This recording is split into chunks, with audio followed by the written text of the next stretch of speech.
Okay. 81. I guess question for Trent. Just what can you tell us about Brenton Strange? You know, what type of person he is and all that, because he said he hadn't had any conversations with you guys prior. So what did you learn about him through your research? Well, he had several conversations with some of the scouts at different times, but, Tyler Bowen, who coached here, 2 years ago, was on staff, recruited him and coached him in college as he's a young guy. So we had a lot of intel, and, sometimes you just don't want to leave a paper trail. When you got a lot of information on young guys and everything checks out, all the boxes check out, everyone you talk to, says the same thing about him. Again, a culture fit, a guy that can lie, and coach can talk more about the versatility of him and how he can use them and the staff, but just a guy that really plays the game the way we want to play it.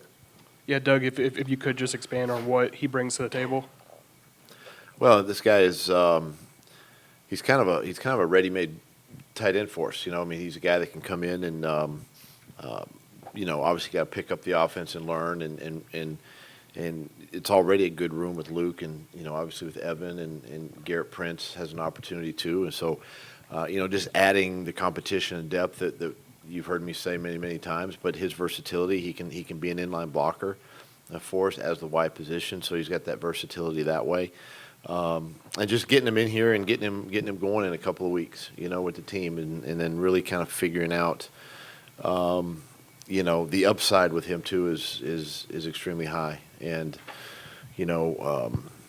it's guys around the league talk, and I have tight end friends around the league, and they all said it was a good pick. He's a good guy. They've worked him out, and they spent time with him. Our guys spent time with him and studied him and everything, and really excited to get all these three guys going in a couple of weeks.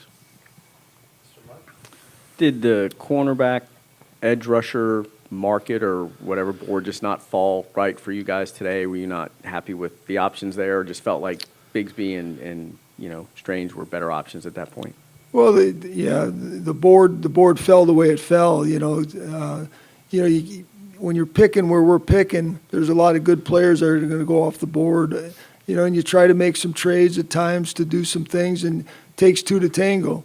Sometimes you can make a move, sometimes you can't. But at the end of the day, we've stayed true to the board and feel really good about the value we got. We got two really good football players at key positions that add a lot of depth and versatility to what we want to do offensively. So let's get into day 3 and see what that has in store for us. Doug, how do you feel about the running back room now with Dearness Johnson, and you bring Jamichael back, and now with Bigsby? I feel really good about that room. There's a lot of depth there.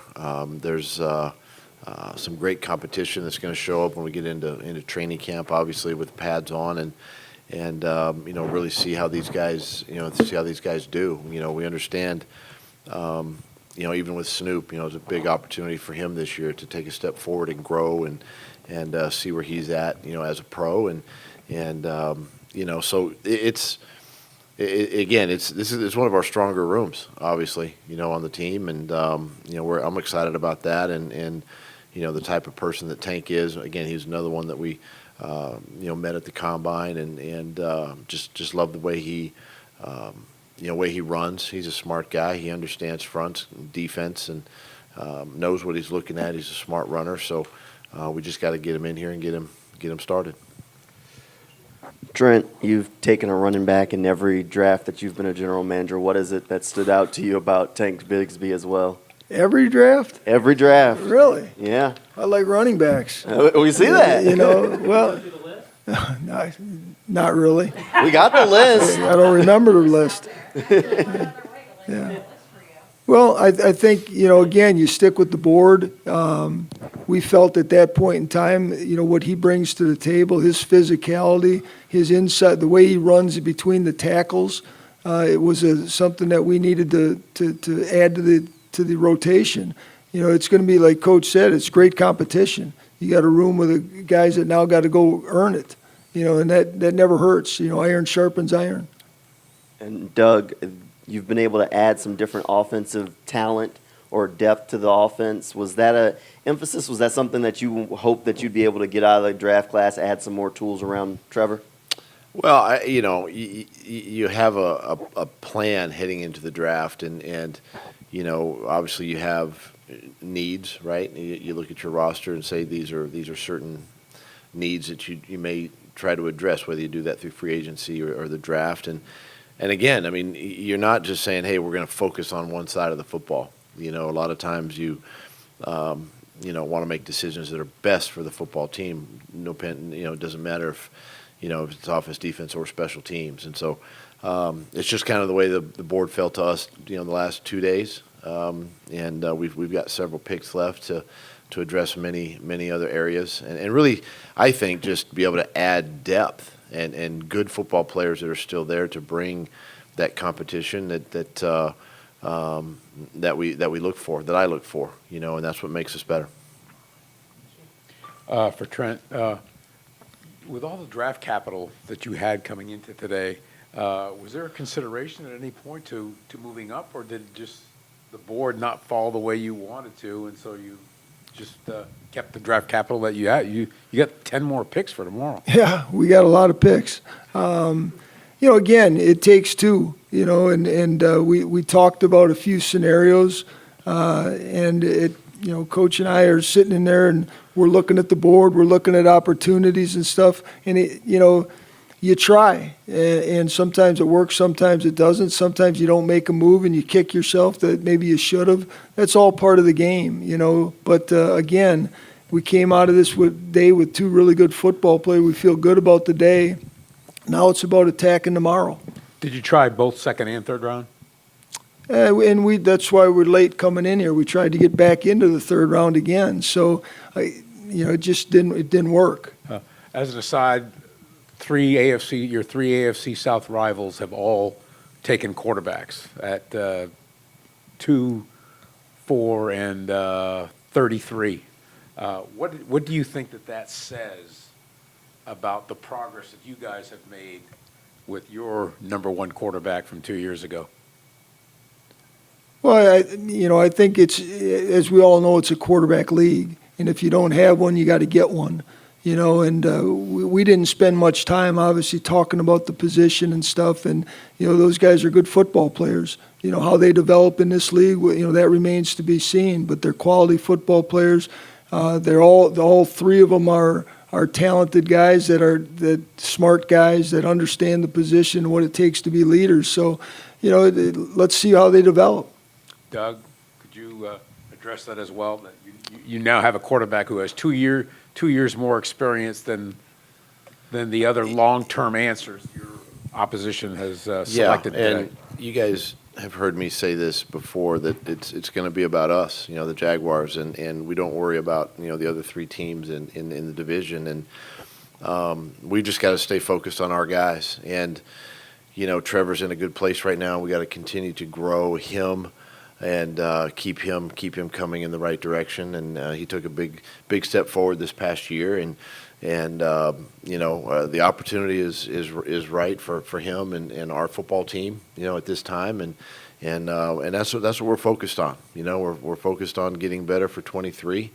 We finished the season last year good, but not where we want to be, and that's got to be our motivation as we prepare for this year. Not to put you on the spot, but obviously Tyson, Darius, corner 1, corner 2, pretty much locked up. Who would be your corner 3 right now, or is the answer still perhaps not on the team?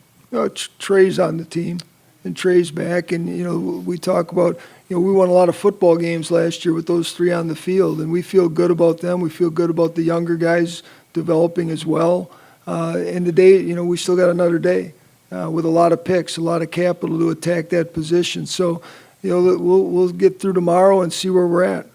And then also of your 127 players on the board, you don't have to give a specific number, but I'm just curious, at this stage of the draft, how much of that 127 member board is left? There's some players left. Exactly the number I don't know, but there's enough players to pick from. surprised at maybe some of the positions that had runs as opposed to others so far, or has it fallen like what you anticipated? You know, if you go in and look at the board and where it's at right now, I think it's fallen pretty true to exactly what we thought, you know, and the first 3 rounds are pretty clean, you know, and round 4's getting cleaned out as well. So, you know, it's the board held up, and but there's still some good football players on there. It's our job to find them. Doug, when we talked to Strange, he said that he was very excited to come to Jacksonville specifically to work with you because of how you use tight ends. When you hear, I know Mia asked you last week about you and tight ends, but when you hear the player that you just drafted knows you and knows how you use a tight end, just what does that mean to you as a coach? Well, it's exciting. You know, the players understand, you know, who's going to be coaching them. You know, and I feel too, like, even with Richard Angulo, my tight end coach, you know, he's a former tight end, played in this league, played here in Jacksonville, so he understands the things that you know, that we strive and we stress to our tight end room, and the things they did last year. And I think the history of the tight ends I've had, you know, whether in Philly and obviously my career, you know, going back to Green Bay, being around good tight ends and being on offenses that have had good tight ends, it's an integral part of the offense. You become very versatile with multiple tight ends and guys that are athletic and guys that you can move around and create the matchups that you want. And I think players like him, like Strange, you know, they see that, right? They see those opportunities, and you know, they get excited about that. So, you know, we'll get him in here and get him plugged in with that room and get him around the guys, and, you know, see where he can help us win games. With 10 picks tomorrow and a dwindling number of guys of the 127, I'm assuming, do you get to a point, or when do you get to a point where you start maybe taking chances? If you make all 10, you know, are you just looking for a certain trait for a guy in a position here, or you know, can you even see yourself making all 10 picks tomorrow? Well, you got to make them if you can't trade, right? So we'll be prepared to make 10, you know, but we're going to look to move around as well. Again, you know, it's one thing to say you want to move. It's another thing to have a partner to move. You know, sometimes you make the calls, you make a lot of calls, like we did to try to get back into round 3, and it just didn't work. You know, and that's part of this game. It's frustrating at times, but it's reality. So we got 10, and we'll see. We'll try to put them to use the best way we can in the morning. So do you just pick a trait in a guy that you like and just take a chance on a guy like that? You know, if you get to that point in the 6th and 7th? Yeah, I think 6th and 7th is generally what you're doing, is, you know, taking guys with traits, height, weight, speed. Might be somebody that you know, has the, you know, a high DNA that you're looking for. There's all different things we're looking for at this point in the draft. So, you know, there's still some good players on there, and as Coach said, you know, we got to address some of the other needs we have, the depth, special teams. You know, this is the rounds to do that in.